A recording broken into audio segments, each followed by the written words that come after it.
भारत 15 अगस्त 1947 को पैदा नहीं हुआ था।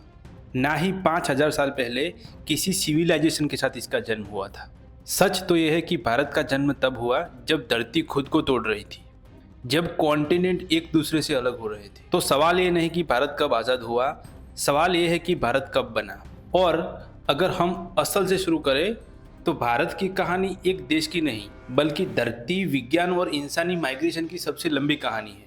और आज हम इस कहानी को बिल्कुल शुरुआत से डिकोड करेंगे। नमस्कार, आप देख रहे हैं भारत जेनेसिस, जहां हम डिकोड करेंगे भारत की असली कहानी, उसके जियोलॉजिकल शुरुआत से लेकर इंसानी युग तक। अगर आज हम भारत को एक देश के रूप में देखते हैं तो हमें समझना होगा कि इसकी कहानी किसी राजा, सभ्यता या युद्ध से नहीं, बल्कि 4.5 बिलियन साल पहले शुरू होती है। जब अर्थ खुद एक जलता हुआ गोला थी, जिसका सरफेस मोलिटन लावा से भरा था, जहां लगातार एस्टेरॉयड गिर रहे थे और एटमॉस्फेयर टॉक्सिक गैस से बना था। करोड़ों सालों तक कूलिंग, सॉलिडिफिकेशन और ग्रेविटेशनल डिफरेंटेशन के प्रोसेस ने अर्थ को कोर, मेंटल और क्रस्ट में डिवाइड किया।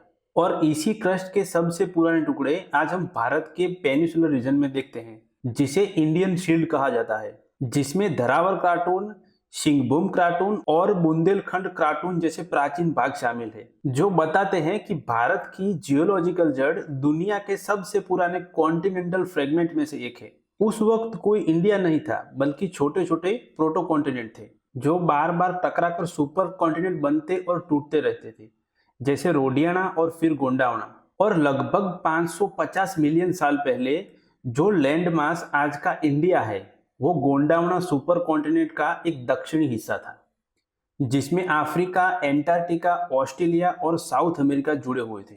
और इनके बीच एक विशाल समुद्र था, जिसे तैथी ओशियन कहा जाता है। अर्थ के अंदर एक मेंटल कन्वेंशन नाम का प्रोसेस चलता है, जिसमें गर्म पदार्थ ऊपर और ठंडा पदार्थ नीचे डूबता है। और इसी एनर्जी ने लेथोस्फेरिक प्लेट को मूव करना शुरू किया, जिसमें एक थी इंडियन प्लेट, जो पहले अफ्रीका और मडागास्कर से जुड़ी थी। लेकिन लगभग 180 मिलियन साल पहले गोंडावना टूटना शुरू हुआ और इंडिया धीरे धीरे अलग होने लगा।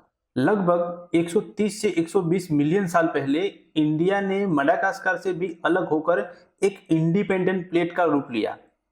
और फिर शुरू हुआ एक अद्भुत जियोलॉजिकल सफर, जिसमें इंडियन प्लेट लगभग 15 से 20 सेंटीमीटर पर ईयर की रफ्तार से नॉर्थ की तरफ बढ़ने लगी, जो टेक्टोनिक हिस्ट्री में सबसे तेज कॉन्टिनेंटल मूवमेंट में से एक माना जाता है।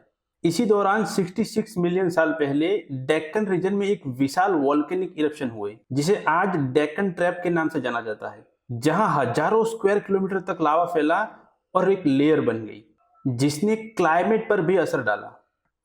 और कुछ वैज्ञानिक मानते हैं कि ये ग्लोबल मास एक्सटेंशन में योगदान कर सकता है। लेकिन इंडियन प्लेट रुकी नहीं, वो तैथी ओशियन को पार करते हुए आगे बढ़ती रही, जब तक लगभग 50 मिलियन साल पहले इसका टकराव यूरेशियन प्लेट से नहीं हुआ। और इसी टकराव का नतीजा है हिमालय पर्वत का जन्म, जो आज भी हर साल कुछ मिलीमीटर से सेंटीमीटर तक ऊपर उठ रहा है। जिसका मतलब है कि भारत की जियोलॉजिकल कहानी अभी तक खत्म नहीं हुई। जब प्लेट टकराती है तो समुद्री क्रस्ट नीचे धकेली जाती है और कॉन्टिनेंटल क्रस्ट मुरझाकर ऊपर उठती है। और इसी कंप्रेशन ने सिर्फ हिमालय ही नहीं, बल्कि तिबेटियन प्लेटू भी बनाया, जिसे साउथ एशिया का मॉनसून सिस्टम प्रभावित हुआ और आगे चलकर नदियों जैसे गंगा, इंडस और ब्रह्मपुत्र के लिए मैदान बने। लेकिन इससे पहले एपिसोड का केंद्र बिंदु एक बेसिक सच ये है कि भारत का अस्तित्व किसी राजनीतिक रेखा से नहीं, बल्कि जियोलॉजिकल प्रोसेस का एक परिणाम है। मॉडर्न अर्थ से लेकर सॉलिड क्रेटून तक, सुपर कॉन्टिनेंट की अलग होती प्लेट तक, और ओशियन क्रॉसिंग से लेकर महा टकराव तक। और ये सारी घटनाएं धीरे धीरे लाखों करोड़ों सालों में घटी है, जिनका सबूत आज भी भारत के पैथरॉन, मिनरल और फॉसिल रिकॉर्ड के प्लेट बाउंड्रीज में छुपा है। और जब हम भारत को समझने की कोशिश करते हैं तो हमें सिर्फ एक मॉडर्न नेशन नहीं, बल्कि एक इनोसेंट मूविंग लैंडमास के रूप में देखना चाहिए। जो आज हम हैं वो कोई स्थिर या परमानेंट स्थिति नहीं, बल्कि जियोलॉजिकल यात्रा का एक पल है। और इसी यात्रा को हम इस सीरीज में step by step scientific evidence, tectonic data, radiometric dating और फिजिकल जियोग्राफी के माध्यम से समझेंगे, ताकि ये स्पष्ट हो सके कि इंडिया एक जमीन का टुकड़ा कैसे बना? इसका जवाब इतिहास से नहीं बल्कि जियोलॉजी से शुरू होता है।